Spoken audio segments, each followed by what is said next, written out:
Bora lá. Tudo bem, gente? Sejam todos vocês bem-vindos aí para mais um podcast aqui da Vilmar Contabilidade.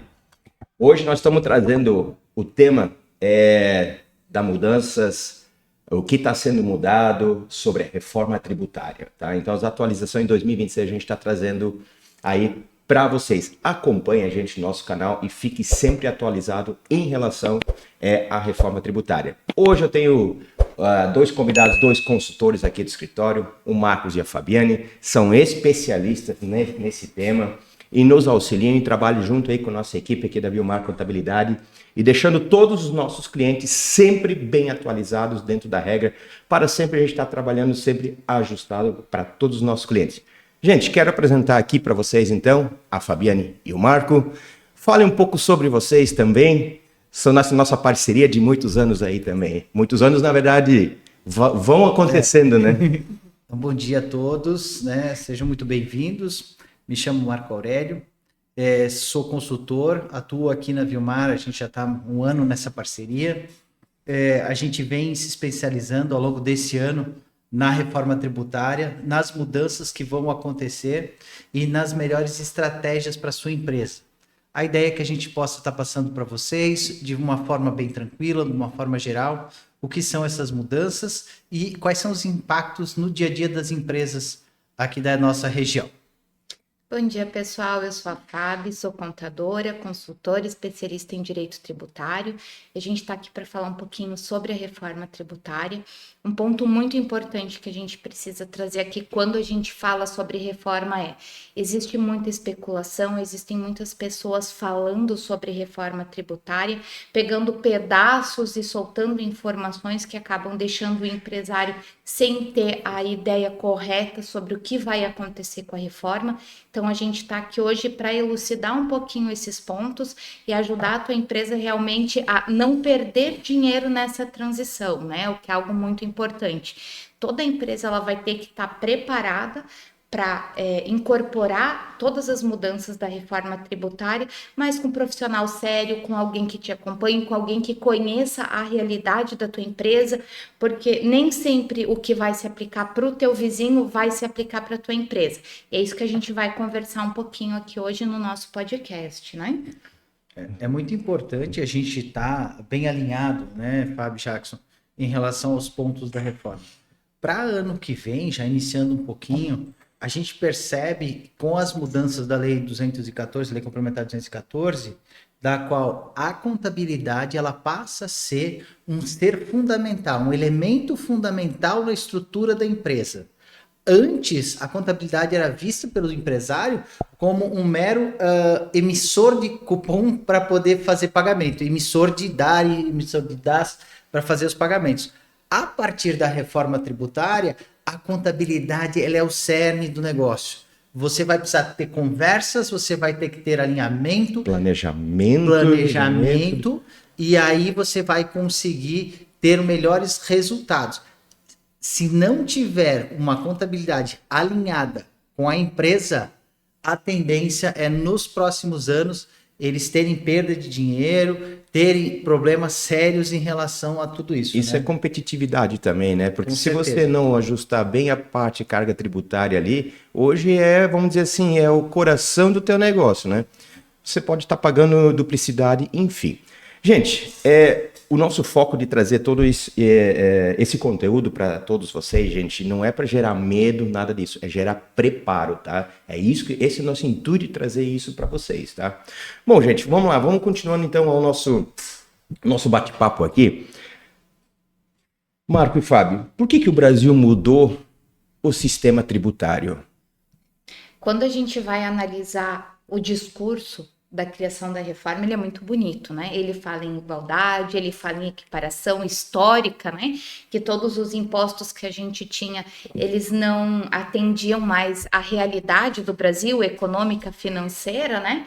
Mas quando a gente vai para a prática analisar, o que aconteceu é muito diferente da fala inicial lá do legislador, né? Se falava em acabar com a guerra fiscal, que acontece principalmente ali por conta do ICMS, as brigas por competência de legislação de imposto, né? Mas o que a gente observa estudando a fundo o texto da reforma é que realmente não foi o que o legislador acabou trazendo, né? Ele acabou trazendo um sistema tão complexo quanto o anterior e que vai precisar de muito mais preparo, né, dos empresários, e preparo dos empresários no sentido de a tua contabilidade, ela precisa conhecer o teu negócio.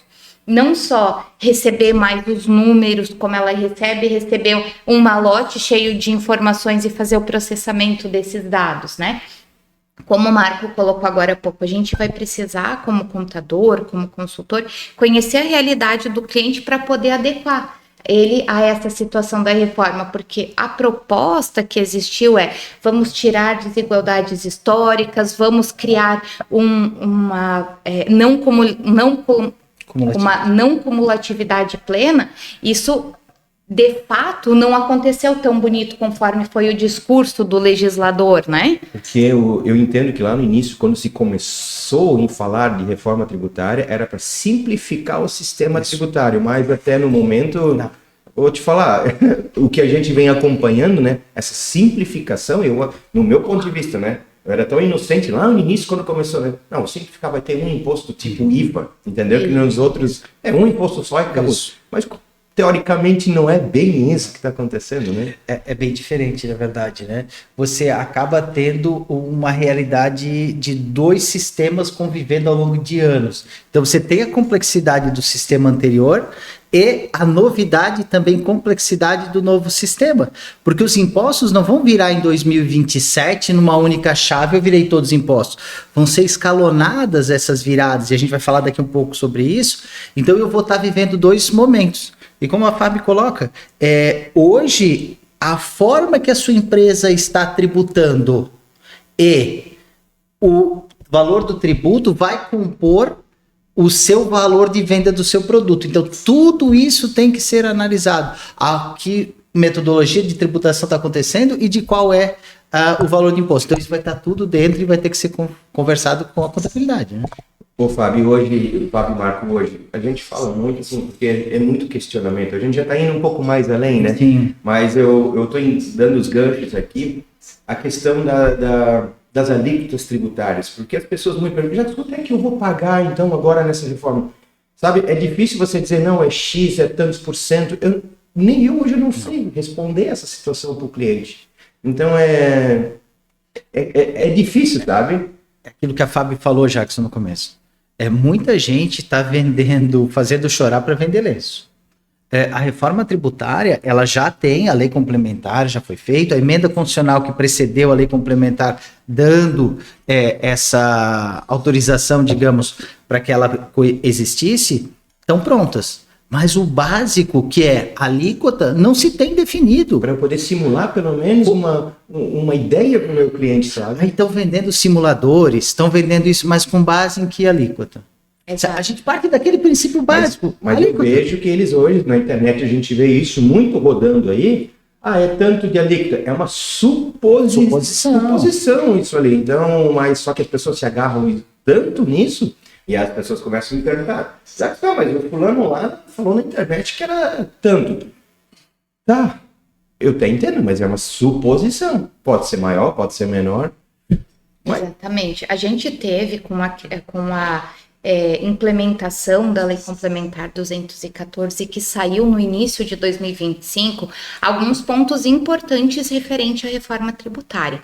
Esses pontos ainda precisam ser complementados por outras normas e por resoluções do Senado. Por exemplo, a gente sabe pela Lei Complementar 214 que vai haver em 2027 todo um ano teste em que a gente vai fazer só dentro da nota fiscal a informação de uma alíquota de teste de 1% do IBS e do CBS, que são os impostos que vão substituir. O IBS vai substituir o ICMS e o ISS e o CBS vai substituir o PIS e COFINS.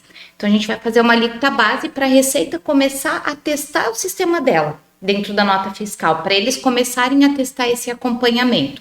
Em 2027, a gente vai ter a implementação inicial, deixando de existir o PIS e COFINS e passando a tributar o CBS. Que alíquota? A alíquota vai ser em janeiro de 2027. Até 2032, todo ano, no mês de janeiro, vai ser uma resolução do Senado, vai ser publicada uma resolução do Senado, publicando qual é a alíquota que vai ser tributada, que vai ser praticada no ano subsequente. E por que essa alíquota vai ser em janeiro? Porque ela vai contar como base a tributação, a arrecadação do ano anterior. Então, quando a gente fala de alíquotas, existe especulação em 26,5%, 27,5%, se fala até em 33%.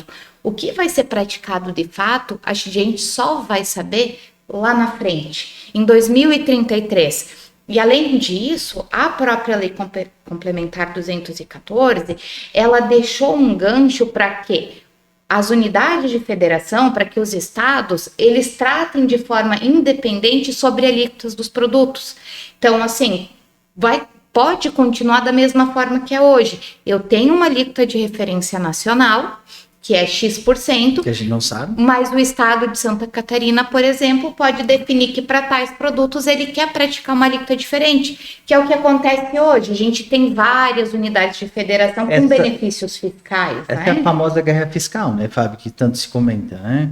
Exatamente, então a guerra fiscal está muito longe de acabar. O próprio texto da lei complementar, ele deixou isso aberto para que continuasse acontecendo. Por quê? Porque os estados acabam fomentando as atividades que de fato lhe interessam.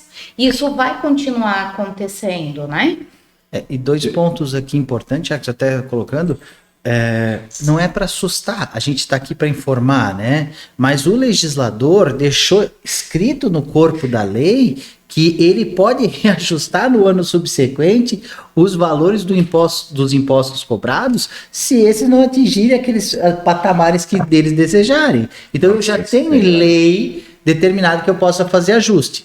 2, o que a gente falava, a guerra fiscal, que era um dos pilares bases da reforma tributária, a defesa que ela terminasse, ela dá aos estados competência e poder para ajustar os valores de alíquotas de IBS. Entendi. Então a gente... olha só como é que fica meio que, não é vulnerável, mas só que assim fica... Eles podem mudar quando eles bem entenderem. Não é bem assim também, modo de falar? Em janeiro do ano subsequente, eu posso ter um grande reajuste de alíquota, porque a arrecadação do ano anterior não foi conforme o legislador esperava, né? E aí a gente junta isso, a necessidade de um cumprimento da lei de responsabilidade fiscal, atrelando a arrecadação a gastos, a gente tem que ter uma responsabilidade muito grande de quem está lá no executivo. Se o governo gasta muito, o imposto aumenta no ano subsequente. Entendi. Né? E é isso que as pessoas precisam entender. Precisa ter muito planejamento, precisa ter muito controle dentro da empresa, porque a gente está agora, como o Marco gosta de falar, pisando em terras arenosas, né? A gente não sabe tudo o que tem para acontecer ainda, e a gente tem uma margem normativa, a gente tem uma lei que permite que o legislador ele faça alterações substanciais nos anos subsequentes. Que vão gerar impactos diretos. Então, você imagina, Jacques, se você pega uma empresa, eu vou fazer, normalmente a gente faz aqui, né? Quantos planejamentos tributários a gente fez ao longo desse ano, né? Aí a gente vai planejar, mas aí, esse planejamento... eu estou planejando não só para o ano que vem, eu planejo para o futuro da minha empresa. Exato. Não, eu vou ter que fazer planejamento tributário quase todo ano, porque dependendo das alterações, eu vou ter que repensar a situação. Então, é um risco. Eu não consigo planejar 1 ano, 2 anos para frente. Cada ano eu vou ter que sentar, retomar, rever, sabe? E isso vai contra, gente, se nós profissionais da contabilidade pararmos para pensar, a gente tem um princípio contábil que se chama princípio da continuidade. Nós temos que pensar que, independente das pessoas, independente das gerações, as empresas vão continuar com o seu propósito econômico, né? Como a gente, contador, vai se planejar, como o próprio empresário vai se planejar, sendo que a gente tem aí um período de 5, 6 anos em que a gente vai ter uma variação, uma flutuação muito grande em alíquotas de impostos, né? Então, você tem que ter anualmente um preparo orçamentário pelas empresas e revisto para se adequar às novas realidades, para que o empresário não perca dinheiro. A gente que conhece a realidade das empresas sabe que a maior parte das atividades conta como resultado final, lá no finalzinho, na última linha do balanço, 2%, 3%, 4%. Então, qualquer 1% de imposto que ele vai arrecadar mais gigante. É lucro. né? É o lucro do empresário que está indo ralo abaixo. Por isso que ele tem que estar de mãos dadas com a contabilidade e, volto a falar, buscando uma fonte confiável. Gente, não acreditem em tudo que se fala na internet. Tem muita gente vendendo terreno na lua. Se informe, busque um profissional de referência que vai te acompanhar. Porque assim, tem gente que é irresponsável e fala bobagens, não pensa que uma empresa não é só o empresário. São várias famílias que trabalham, que contam com aquela empresa para o sustento das suas famílias, né? Eles vão lá e falam bobagens que às vezes podem quebrar uma empresa. Nossa. Então, você tem que ter confiança em quem você vai contratar para te acompanhar e acompanhar aquela pessoa. E aí, se você pegar, porque o que as pessoas fazem? Elas pegam pedacinhos fora do contexto, fora de uma realidade e jogam lá na internet. E aí o empresário, ele não sabe mais o que fazer. Ele não sabe mais em quem confiar, em quem seguir, né? Sai um projeto de lei, e hoje está tendo muito isso. Aprovou na primeira casa. Gente, pelo princípio, eu tenho que aprovar numa casa, voltar à casa de origem, aprovar novamente, 2 turnos em cada. Então, assim, podem ter alterações. Então, aprovou numa casa, já sai publicando. Olha aqui, alterou a lei. E é muito natural isso na internet, eles fazerem. Gente! Tá? Acabou de sair, eles fazem primeiro a interpretação, entendimento e já sai largando tudo que é opinião. Jackson, eu tenho vários colegas tributaristas e eu venho tendo conversas com eles em relação, eu disse, poxa, é reforma, o que estudar esse marco é muito cedo. E olha só, tributaristas conceituados, porque é cedo, porque eu preciso efetivar esse sistema para daí começar a questionar. Por isso que eu digo, 2026 é um ano de fazer conta e rever contratos. Eu vou falar isso o tempo todo. Fazer conta e rever contratos. Por que rever contratos, Marco? Como a gente falava, como é que eu vou projetar? Por exemplo, venho aqui um empresário, senta aqui na Vilmar e diz, Jackson, eu quero projetar, eu vou abrir um ramo da minha empresa que eu vou fornecer algum equipamento, algum produto ao longo de 3 anos. Eu quero projetar a forma tributária dessa empresa para 3 anos. Tu vai dizer, não dá. Como é que eu vou projetar 3 anos? Porque eu tenho brechas legais. Aí a gente vai ter que ver. O contrato terá que estar muito bem alinhado para que eu possa ter reajuste, se necessário for ao longo do caminho, para adequar a realidade tributária atual à época que se tiver ainda na vigência. Então, gente... Olha o tamanho da complexidade do negócio muito ainda. Complexo. Mas, gente, eu gostaria de entender um pouco como é que o Simples Nacional, ele se enquadra, porque a gente fala de IBS e CBS muito sobre isso, certo? IBS, CBS, mas eu entendo, claro, empresas do lucro presumido e do lucro real, certo? Isso. Mas a empresa do Simples Nacional, como é que é feita essa tratativa com essa parte da reforma agora? O que acontece? Dentro da reforma tributária, o Simples Nacional, ele não foi excluído, ele permanece lá. E pelo princípio da não cumulatividade, quem adquirir produtos de empresas do Simples Nacional também terá direito a tomar esse crédito. Porém, o legislador previu que a proporção do crédito tomado deverá ser na proporção do crédito recolhido. Ou seja, se eu tiver uma relação direta com alguém que está no Simples Nacional, que é a grande parte hoje dos empresários, dependendo do tamanho do negócio, a gente vai ter que repensar. Mas, Marco, então isso gera uma dúvida agora. Então quer dizer que se eu sou do Simples Nacional, eu posso talvez ser, teoricamente, não é menos competitivo, mas só que a busca de um fornecedor comprar de mim começa a ser menor. Por quê? Porque eu, como Simples Nacional, eu te entrego um crédito de ICMS menor, certo? Em contrapartida, o meu cliente vai pagar mais. Então eu prefiro comprar de alguém do real ou do Simples, onde que me gera um crédito maior. Teoricamente seria essa a ideia? Exato. O que acontece hoje, né, gente? Quando a gente fala de benefícios fiscais, muitas empresas, quando tem um benefício, o que elas fazem? Ao invés de pagar menos imposto e repassar esse valor do menos imposto para o consumidor, ele fica com esse valor como margem. Entendi. Com a reforma, isso não vai mais acontecer. Se eu pago uma alíquota de imposto menor, a tendência é que eu tenha que repassar isso no custo para o meu cliente. né? Então, se eu sou uma empresa do Simples, eu tenho uma tributação menor, o meu produto vai ter que ser mais barato. Então, quando a gente fala de reforma tributária, vai mudar toda a cadeia, tá? Porque isso é bem importante para que os empresários entendam.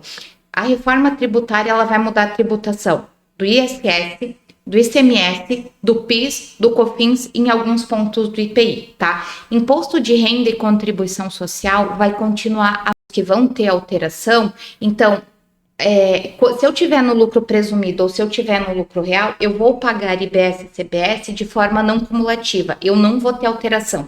O que vai definir se a empresa vai continuar no lucro presumido ou no lucro real? A margem de lucro dela. Se ela for tributada, se ela tiver uma margem de lucro efetiva maior de 8%, a tendência é que ela vá para o lucro real, porque o PIS e COFINS que existem hoje, eles vão ser calculados da mesma forma, lá no lucro real ou no lucro presumido. Isso vai mudar totalmente a sistemática, porque eu vou ter débito e crédito em tudo. Eu não analiso mais 4 tributos, eu analiso só o imposto de renda e contribuição social, só o imposto sobre o lucro. Entendi. Né? Fábio, agora a gente estava falando sobre créditos, né? Uma coisa que precisaria talvez deixar claro para as pessoas entenderem, a gente fala tanto de cumulatividade. O que quer dizer essa cumulatividade e não poder acumular? Hoje, quando eu estou no regime cumulativo, eu simplesmente pego uma alíquota efetiva do PIS e COFINS, que é 3,65, e aplico sobre a minha receita. Quando a gente fala do IBS e do CBS, o que eu vou fazer? Eu vou aplicar uma alíquota cheia, uma alíquota de referência, digamos 25%, e eu vou poder tomar crédito sobre todos os gastos que eu tive na minha cadeia. Então, a minha alíquota ela não vai ser 25, vai ser 25 sobre o meu valor de saída. Eu vou pegar todos os custos que eu tive na minha operação, vou aplicar 25 e vou fazer um net. Um menos o outro, eu vou chegar no meu imposto a pagar. Certo. Isso não acontece hoje em todos os impostos, isso acontece nas empresas de regime normal, apenas no ICMS. Isso vai passar a acontecer também no IBS, que vai juntar o ISS, o ICMS, e no CBS, que vai juntar o PIS e COFINS. Então, a tendência, pelo que o legislador fala, é que o valor ele fique menor. Mas a gente sabe que tem atividades, a nossa atividade, por exemplo, contabilidade, o nosso custo é mão de obra, a gente tem ali um gasto com computador, com um sistema, mas um gasto muito pequeno, né? Um custo muito menor. Então, tem atividades que vão ser prejudicadas, que atividades, principalmente o setor de serviço. Comércio e indústria não vai ter um reflexo muito grande com a reforma tributária, mas o serviço tem uma tendência de aumentar, porque ele não vai ter créditos para descontar pouco, né? do valor do IBS e do CBS. O princípio da não cumulatividade plena seria isso. Eu tomo crédito na entrada, abato na saída e a tendência é que o legislador queria que eu zerasse essas diferenças. Mas na prática, pelos cálculos que a gente vem fazendo, ainda sem alíquota, mas a gente já consegue, a proporção do crédito tomado ela é bem menor, dependendo do ramo, do que o crédito prestado. Acho que um ponto que a gente deveria estar colocando também é importante, o que mudou tanto agora com a reforma tributária, né? O que é o fato gerador da reforma tributária, né? Que o fato gerador agora passa a ser o consumo. E isso é uma mudança muito importante em relação a gente entender a reforma tributária, parte dali, né? Marco, um parênteses aqui. Quando a gente fala de fato gerador, o que é isso? É o momento em que nasce a obrigação de fazer o pagamento do imposto. Quando a gente falava do ISS, era no momento da prestação do serviço. Quando a gente fala do ICMS, é no momento da circulação.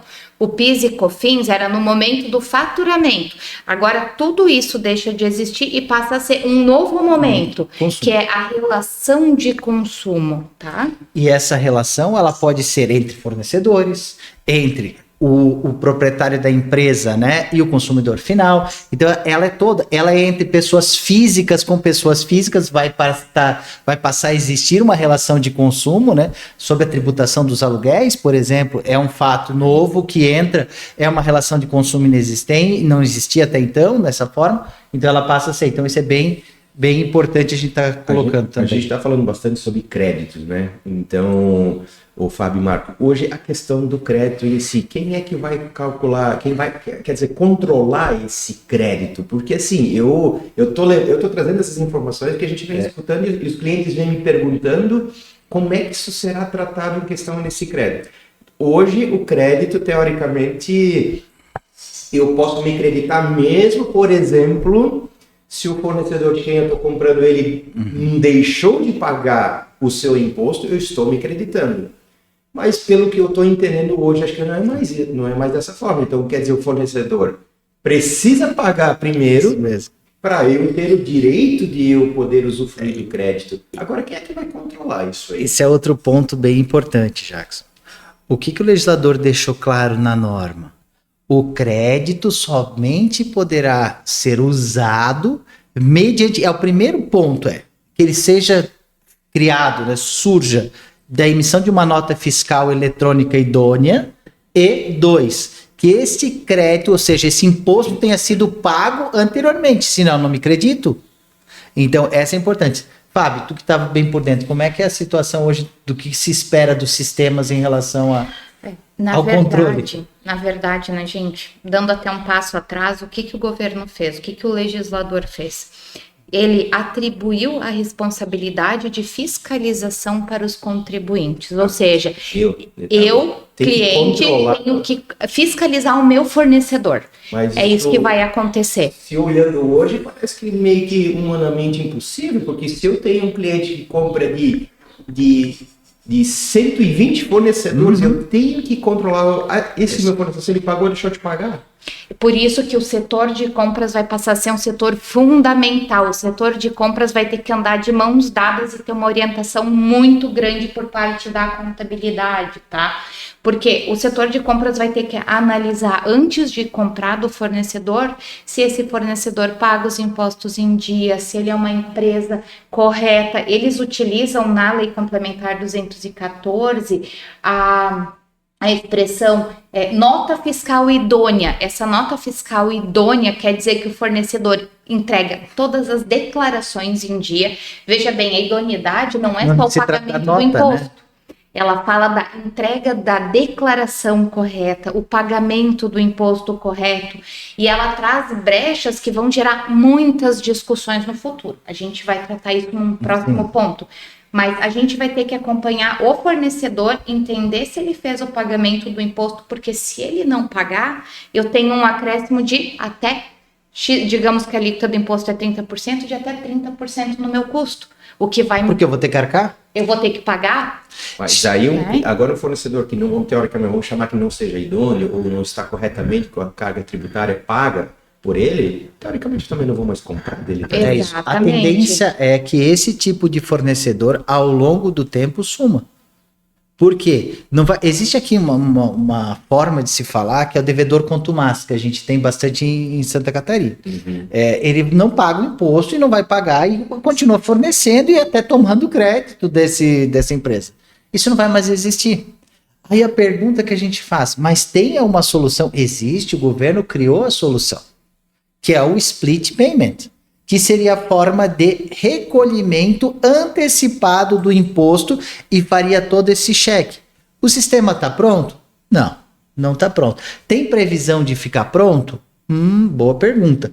Eu acredito que não, Jackson. Ele veio em 2 modalidades até. Ele tem um que será transitório, que é esse da qual ele só faz os cheques em relação a isso, ao crédito, débito e recolho do pagamento, e o split payment inteligente, que esse sim, ele já recolhe no ato, verifica a tua conta corrente de impostos, se você terá como uma conta corrente de impostos, busca o que tu tem e só te emite a diferença ou retira do teu pagamento. Mas esse ainda não tem, gente, ele não está pronto e sem previsão do governo de deixá-lo pronto ainda. Marco, só para o pessoal entender também, né, a gente fala... em questão de split payment, o que é realmente, só para entender o básico do split payment, o que esse sistema vai fazer? Ele basicamente é um sistema do governo que ele vai olhar em relação a, ele vai fazer o recolhimento do imposto na hora do pagamento. Na hora do pagamento. Vamos botar... Na hora do recebimento, no meu caso, né? Vamos lá, tu me vende a água, eu vou lá comprar água, passei o meu cartão de crédito lá, paguei a água. Ela já vai olhar quanto que você tem de imposto lá na tua conta corrente, qual é o imposto dessa água e ela cruza. O Jackson tem imposto suficiente para zerar aqui a conta. Tá ok? O crédito cai da água de R$3, cai integral na tua conta. Não, o Jackson não tem imposto lá. O imposto é 26%, sobre 3 dá lá 60 centavos. Você não recebe 3. Vai cair na sua conta 2,40, só a diferença. Só a diferença. Aí que vem uma grande questão, X da questão, que eu acho interessante talvez ressaltar aqui, como a gente vem falando, né? Porque o imposto fica com a gente na venda do produto, certo? É o meu fluxo de caixa, ele está lá no fluxo de caixa. Muitas vezes da empresa é o fluxo de caixa. Só que aí com o split payment, com essa parcela, ele não entra mais no meu caixa. Exatamente. Ele vai direto para o caixa do governo, ele vai. Sim. Mas... Isso vai ter um reflexo bem grande de caixa para as empresas. A gente percebe que muitas empresas acabam trabalhando com o dinheiro do governo, porque hoje o que acontece? Eu faço uma venda no dia 1º de dezembro. Eu vou pagar o imposto dia 25 de janeiro. Eu tenho 55 dias para trabalhar com esse imposto se foi uma venda à vista. Exato. Isso deixa de acontecer com a reforma. O dinheiro... Eu recebi no dia 1º, o dinheiro já vai líquido para o caixa, já vai o imposto para o caixa do governo e eu recebo o valor líquido na minha conta. Então, eu perco liquidez. E outro ponto importante quando a gente fala de liquidez, gente, o débito é no momento em que eu vou fazer o recebimento. Na emissão do documento nasce a obrigação do pagamento do imposto. Quando eu recebi com o split payment, o dinheiro já vai para o caixa do governo, certo? O crédito só vai ser meu no momento em que eu fiz o pagamento para o meu fornecedor. Por quê? Porque daí foi descontado o dinheiro do meu fornecedor. Então, se eu sou uma empresa que eu trabalho com prazos de pagamento muito longos, eu preciso me adaptar e me precaver para que em 2027 eu inicie o ano com fluxo de caixa bom, porque eu vou ter um reflexo inicial muito grande. Até o meu sistema se adequar, meu sistema financeiro, eu digo, meu fluxo de caixa se adequar para eu ter o dinheiro suficiente para financiar a operação. Porque eu não posso mais contar com o dinheiro do governo dentro do meu caixa da empresa. Hoje esse dinheiro é o quê? O crédito do ICMS, o recebimento do meu valor do ICMS lá para frente. Isso não vai mais existir. Então ali vai ter que ter um planejamento muito grande financeiro do empresário, tá? Fazer conta, rever contrato. É isso que o empresário tem que botar como um mantra todo dia à noite para escutar. Fazer conta e rever contrato. Gente, a gente tem que se preparar. Dia 26 é o ano teste. É o ano teste, é o ano que já acredito, né? A gente não tocou no assunto, né, Fábio? Mas existe uns estudos, Jackson, em que, com a reforma tributária, existe uma tendência em subir muito as ações judiciais questionando tudo isso. Eu imagino. Tá? Já existem ações judiciais em trânsito por conta da reforma. Ela nem efetivou. Então, assim, acredita-se que tem uma discussão judicial muito grande. Então, a gente tem que olhar 2026, um cenário bem... Gente, e não é só isso. A gente está esquecendo de uma ponta da equação, que é um cenário eleitoral a nível estadual, a nível nacional, que vai causar mais uma turbulência em relação a tudo isso. Poxa, então o sistema vai estar entrando em vigor. Gente, todo ano que tem eleições a nível nacional e estadual já gera um estresse natural, econômico até. Então você pega um ano desse e faz a efetivação de um sistema como a reforma tributária, gente, vai ser um ano de fazer muita continha. Observar como é que o sistema está se comportando, observar como a empresa vai se comportar em relação a toda a situação e principalmente fazer caixa, porque 27... CBS entra integral, não será escalonado. Então, aqui um ponto muito importante, gente. Sente com o seu contador, converse e planeje. Não deixe para o último momento. Não. Por isso que a gente está trazendo especialistas aqui para a gente bater papo, trazer conteúdo para vocês. Mas o foco disso tudo, porque eu vejo, como a gente está aqui no meio, né? Então a gente vê o dia a dia isso, é extremamente um mundo gigantesco dentro dessa reforma tributária. Então, gente, busque realmente sempre com o contador de vocês e planeje. Ano 2026, planejamento, para você entrar em 2027 com isso tudo preparado, sem medo. Gente, vamos voltar aqui uma outra questão muito importante, como ainda nós estamos aqui em 2025. Quais são os pontos ainda em 25 que não pode deixar passar? O que a gente precisa se preparar para 2026 de fato, né? A empresa precisa estar preparada. Vamos separar um pouquinho. Empresas de serviço. Em janeiro, ela precisa entrar no ambiente nacional da nota fiscal. Tem que ser feito, é como aquele sistema que emite nota do MEI. Então, todas as prefeituras estão migrando para um ambiente nacional, as notas de serviço.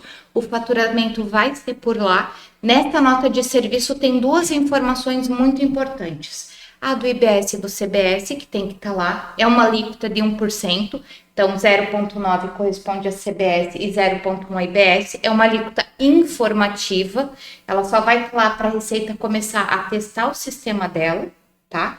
E a gente não vai fazer recolhimento, mas eu tenho que informar, e eu tenho que informar o NBS, que é um código correlacionado entre o código da prestação de serviço, que está lá na Lei Complementar 116, e um código do serviço. Então, cada serviço tem um código específico.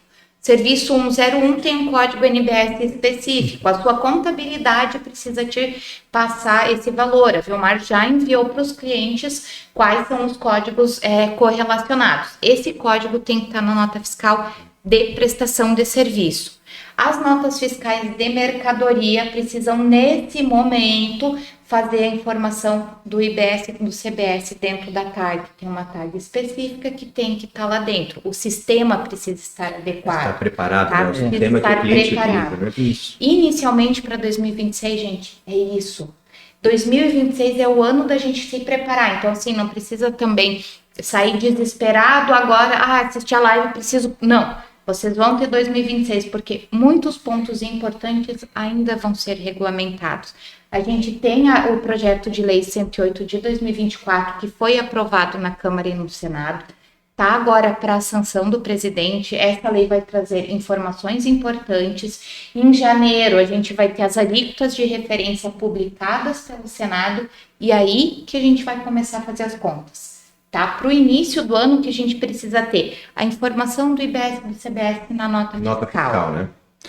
O maior preparo existiu para as empresas que fazem a emissão de nota fiscal e para os sistemas mesmo contábeis. As já empresas de software, né? O software foi o que mais teve esse impacto. O resto a gente consegue se preparando, né?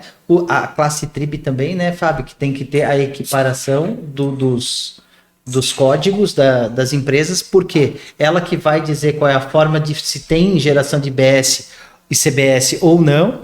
Então, são os dois sistemas que a gente já mandou para os nossos clientes, eles são comparativos, eu comparo uma tabela com outra tabela e classifico E tem tabelas de referência nacional, né? Então, assim, quando eu quero verificar qual é o meu NBS, por exemplo, eu tenho a tabela nacional da Lei Complementar 116, que tem o Código do Serviço, eu tenho a tabela nacional do NBS que já tem um anexo que o próprio governo disponibilizou, que a gente só repassa para os nossos clientes seguirem, né?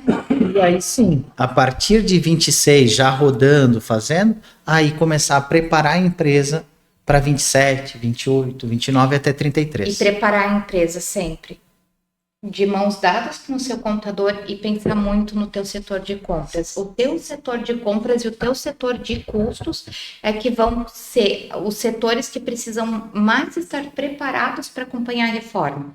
Porque eu preciso entender tudo o que vai dar ou não crédito, isso vai nascer lá no compras e o custo vai ter que estar preparado para eu não perder dinheiro. E se o meu setor de custos não tiver preparado para adequar, os preços vão subir, gente. Isso é normal? Os preços vão aumentar, porque eu vou ter que ter um preparo muito bom dentro da minha empresa, senão eu vou pagar para trabalhar. Eu vou aumentar a minha carga tributária e o empresário vai pagar para estar vendendo. Diferente do que se cogitou no passado, por ser um imposto por fora, né? Seria como nos Estados Unidos. Eu vou lá, quanto é que custa? $10. Eu pago $10 mais o imposto e tá tudo certo. Mas não, no Brasil não foi bem assim por fora. Só o cálculo foi por fora.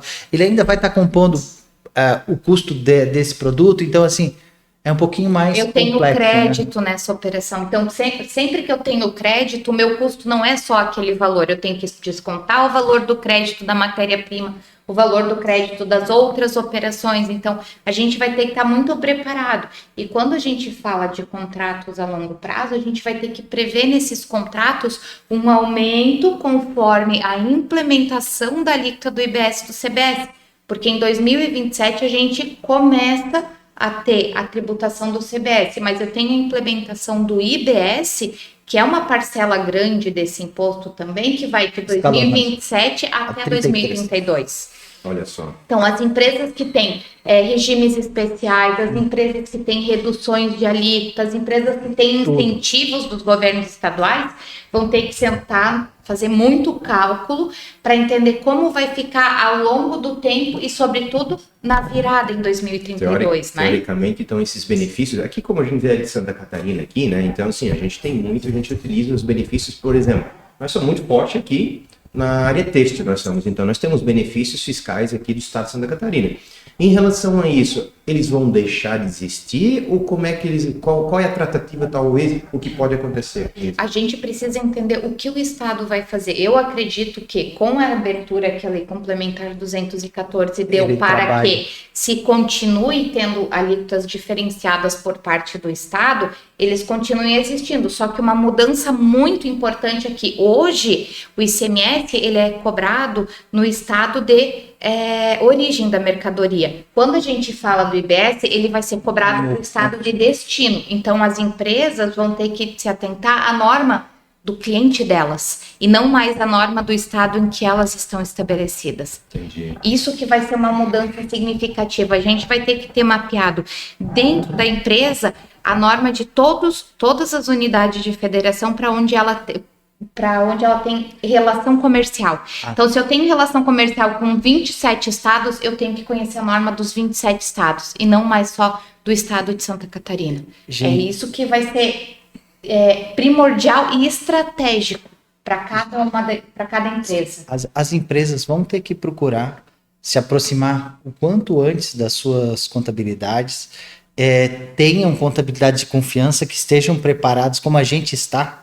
Não é que puxando sardinha, mas a gente veio se preparando ao longo do tempo, porque isso vai ser um impacto gigantesco, porque muda totalmente a forma de pensar o imposto, né? Como é consumo, a gente estava acostumado, no destino, não é na origem, não é destino, agora é no destino e não na origem, então a gente vai trocando, então assim, tudo vai ter que ser planejado. 26 é um ano de sentar muito e fazer muita conta.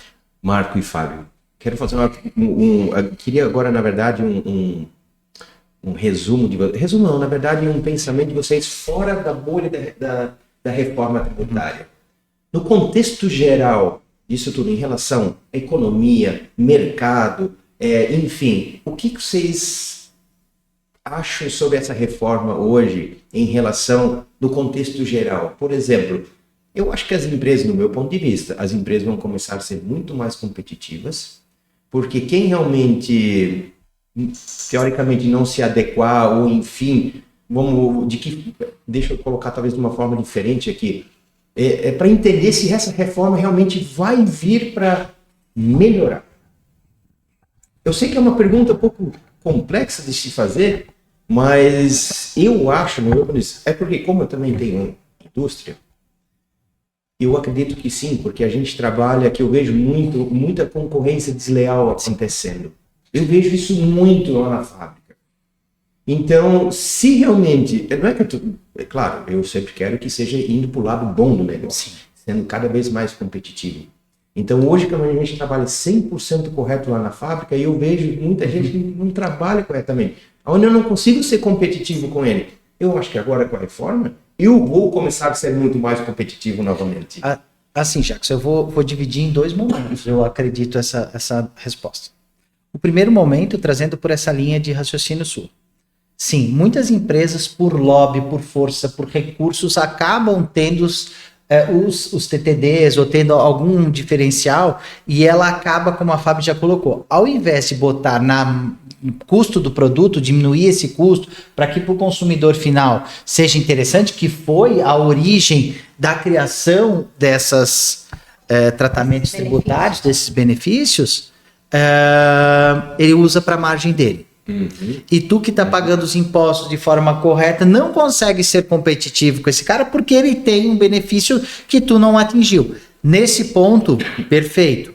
Outro ponto, é injusto a gente pagar uma carga tributária alta enquanto o concorrente não paga imposto, continua fornecendo e ele tá indo cada vez mais bem, obrigado. Né? A pessoa física está indo muito bem, obrigado. Então, nisso existe uma tendência de se equiparar. Perfeito. Mas daí a gente vai ter que voltar para aquele princípio sempre. E o que vai ser usado em relação a esse imposto? Se ele fosse revertido efetivamente, se nós tivéssemos uma situação, aí eu estaria concordando.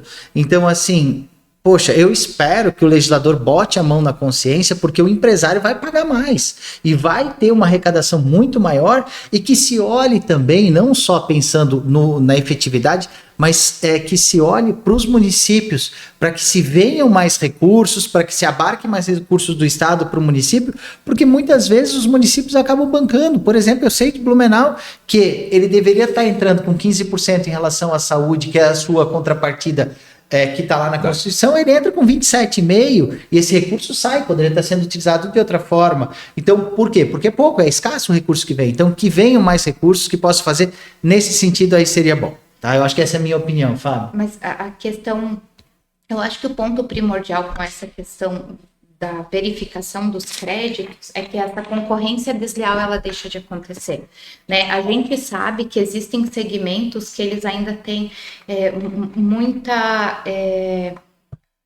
muito descaminho das mercadorias, né? Se eu vender com nota cheia, eu não consigo vender. Isso é de segmento, não é só um fornecedor, não, porque o segmento pratica isso. Isso acaba agora.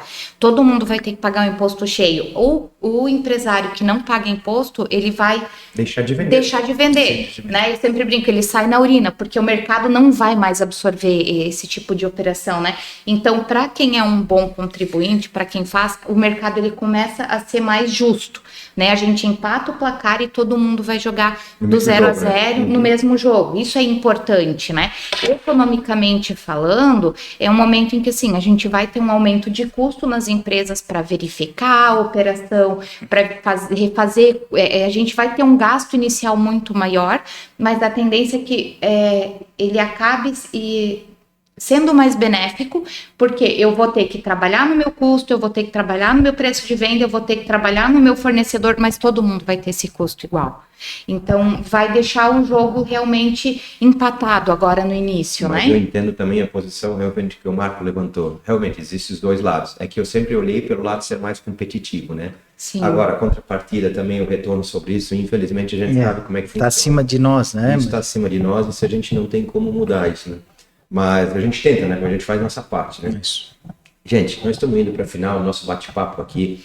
O objetivo aqui, gente, é realmente trazer conteúdo para vocês. A gente sabe, talvez, é muito amplo essa reforma. Muita coisa a gente não sabe o que vai acontecer ainda.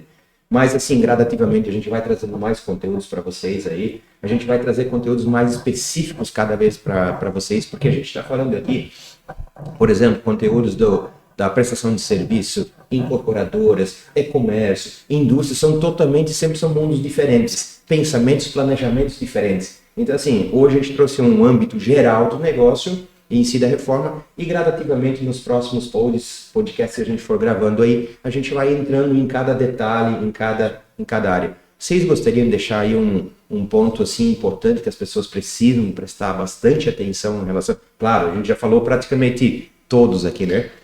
Eu penso que, Jackson, o ponto mais importante é busquem profissionais sérios, acompanhem profissionais sérios, não deem ouvidos para tudo que está se falando, peguem pessoas de referência realmente, contem com o contador de vocês para embasar vocês para a reforma tributária, porque assim, Tem muita gente, como a gente já falou antes, vendendo terreno na lua, né? Tem muita gente assustando as pessoas para vender consultorias com valores exorbitantes e que nesse momento não são necessários. A gente precisa muito de regulamentação, tá? A gente precisa realmente entender todos os pontos. Tem muitas lacunas ainda dentro da reforma. 2026 vai ser um ano de dar o pontapé inicial nisso, então se atentem aos pontos principais agora, estejam com o faturamento de vocês adequado para fazer a informação, para não ter nenhuma margem para receber uma multa por não estar fazendo a informação que é simples, e usem 2026 para adequar as empresas realmente para começar a entrar nesse novo regime, né?